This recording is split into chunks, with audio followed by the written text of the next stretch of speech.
Government ने social sector में, अगर हम आजाद भारत से लेकर पिछले साल तक देखें तो हर समय 6% आसपास सोशल सेक्टर पे खर्चा होता था, जो 8 पॉइंट के ऊपर चला गया।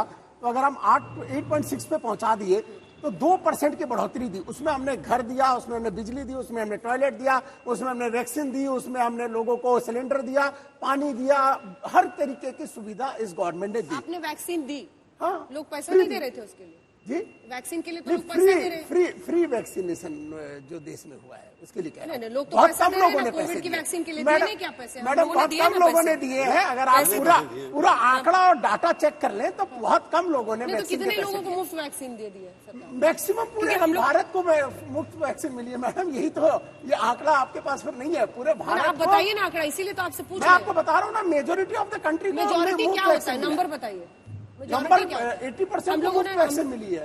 अरे 75% तो अभी फुली वैक्सीनेट हुए हैं। जितने हुए उनमें से 80% को मुफ्त वैक्सीन मिली है। ठीक है, आगे चलिए। दूसरी चीज मैं आपको बताऊं, फॉरेन एक्सचेंज। आपने इससे पहले कहा था कि हम फ्रेजाइल इकोनॉमी से फास्टेस्ट ग्रोइंग इकोनॉमी, मतलब उस पर पहुंचे हैं। क्या आपको लगता है इतना ठोस आधार अब बन चुका है कि यहाँ से आगे की तरफ? ठोस आधार की 3-4 चीजें बताता हूँ। क्रॉस डेवलप जीडीपी हम अकेले नहीं कह रहे, IMF कह रहा है, वर्ल्ड बैंक कह रहा है कि हम हाईएस्ट बढ़ेंगे। दूसरा, फॉरेन एक्सचेंज का रिजर्व $633 बिलियन है, जो कि आज के दिन पूरे वर्ल्ड में हम चौथे नंबर पे हैं। यूएस, चाइना और स्विट्जरलैंड के बाद में हम हैं। अगर आप स्टार्टअप का नाम लेते तो वर्ल्ड में तीसरे नंबर पे हम स्टार्टअप कर रहे हैं। 14,000 लोगों का स्टार्टअप का। यूनिकॉर्न कितने हुए हैं स्टार्टअप्स में? यूनिकॉर्न कितने हुए? यूनिकॉर्न स्टार्टअप के अभी 100 का आंकड़ा पहुंचा कि नहीं पहुंचा? अभी नहीं पहुंचा ना। आपका टारगेट था ना 100 यूनिकॉर्न का। 44 पहुंचा, हाफ सेंचुरी भी नहीं मार पाए हैं। देखिए यूनिकॉर्न, ठीक है, यूनिकॉर्न जो पहले 7 होता था उससे आप 44 पे पहुंचे हो। ऐसा नहीं है कि हमारी कोशिश नहीं है। ये पेंडेमिक का ऐसा टाइम था जिसमें ये बहुत आसान नहीं है। इस पेंडेमिक के टाइम पे जिस तरीके से सोशल एक्सपेंडिचर, जिस तरीके से रोड में बढ़ोतरी हुई है, जिस तरीके से आपके रेलवे की इंक्रीज हुई है, इलेक्ट्रिफिकेशन की इंक्रीज हुई है, डबल लाइनिंग की इंक्रीज हुई है, हर चीज के अंदर में कैपिटल एक्सपेंडिचर 13.5% ग्रो करना बहुत बड़ी चीज है। और बढ़त के साथ शेयर बाजार खुले हैं। हम आपको बता दें 650 अंकों की उछाल है, यानी बाजार में भी उम्मीदें बहुत सारी टिकी हुई हैं। सैयद जफर इस्लाम साहब, आपने सबकी बातें सुन ली है। अब आपके पास आते हुए भानु जी की भी बातें आपने सुनी। किसानों को क्या उम्मीदें हैं? हाँ, प्रभु जवाब देंगे ना। IMF का प्रोजेक्शन जो था 9.5% था, उसको आपने आपने कम क्यों किया? मेरे समझ नहीं आता। ये IMF गलत है या आपको लगता है कि इससे भी कम होने वाली है? ये ऑफिस ने भी और दूसरा मैं 9.2 का किया था। आपने क्यों किया? 9.5% ग्रोथ कैसे होगी? जरा एक्सप्लेन तो करे ना कोई। कैसे होगी? 8.5% अगर होने वाली है बजट के हिसाब से, कैसे उनका एस्टिमेट है कि 8.5% होगी? कैसे एस्टिमेट लगाया? 8 से 8.5 क्यों किया? एक तो 9.5 के प्रोजेक्शन से, दूसरी तरफ कैसे होगा ये? कहां पर आप देख रहे हैं?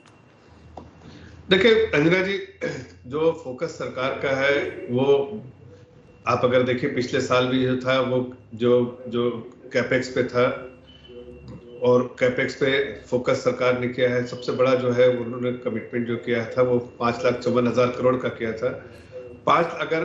अगर इन्वेस्टमेंट देखिए इंफ्रास्ट्रक्चर स्पेस में होता है तो उसका मल्टीप्लायर इफेक्ट होता है। अगर बैकवर्ड इंटीग्रेशन, फॉरवर्ड इंटीग्रेशन दोनों लीजिए तो अगर आप रेल सेक्टर में करते हैं तो 1 रुपया आप इन्वेस्ट करेंगे तो उसका जीडीपी में, नेशनल जीडीपी में कंट्रीब्यूशन 5-5.5 रुपए तक आता है। वो taking both into consideration backward and forward integration. उसी तरह अगर रोड सेक्टर में करें तो 3.5-4 रुपए का कंट्रीब्यूशन होता है। तो सरकार की जो एलोकेशन है, बजटरी एलोकेशन है, बड़ा साइज जो है वो कैपेक्स में है। सरकार ने पिछले साल किया था, आगे भी सरकार का फोकस इंफ्रास्ट्रक्चर में रहेगा और उससे जाहिर है जो नेशनल जीडीपी में कंट्रीब्यूशन उसका बढ़ेगा। साथ साथ में अगर आपको जो भानु जी की सवाल थे और बाकी लोगों का सवाल था, देखिए हमारी सरकार जो है बराबर चिंता करती है किसानों की। मुझे लगता है किसान भाई बहनों के लिए हमने बराबर चिंता की है। इस बजट पे भी उनकी उम्मीद जो है उस पर हम खरे उतरेंगे। दूसरी बात जो है, जहां पर लोग कह रहे बार बार के इनकम डिस्पैरिटी हो गया, इनकम डिस्पैरिटी अगर पूरे मुल्क के, पूरे आज इस देश में और पूरे दुनिया के अगर परिप्रेक्ष्य में देखें तो चूंकि खासकर इंडियन स्टॉक मार्केट और कई स्टॉक मार्केट बढ़े हैं, जब ये इनकम देखते हैं तो ऐसा नहीं कि किसी के बैंक में कैश पैसा आ गया है, बल्कि जो है स्टॉक वैल्यूएशन जो है, कंपनी की वैल्यूएशन बढ़ गई, इसलिए उनकी जो है जो मार्केट कैपिटलाइजेशन की वजह से उनको लगता है कि बहुत अमीर हो गए, लेकिन अगर वो गिर जाएगी आज स्टॉक एक्सचेंज में, उनकी प्राइस गिरती है तो वो गरीब भी हो जाते हैं। ये उछाल आता है जाता है, जैसे स्टॉक मार्केट आप देखते हैं कि ऊपर जाता है नीचे जाता है, लेकिन इसकी वजह ऐसा नहीं कि उनके पास पैसे आ गए। बैंकर को बुलाने का ना कुछ फायदा भी होता है भानु जी, कुछ नुकसान भी हो जाता है। इतने टेक्निकल टर्म्स बोलते हैं कि हमारे ऑडियंस भी सोचने लगती है कि क्या क्या बोल रहे हैं, क्या होगा नहीं होगा।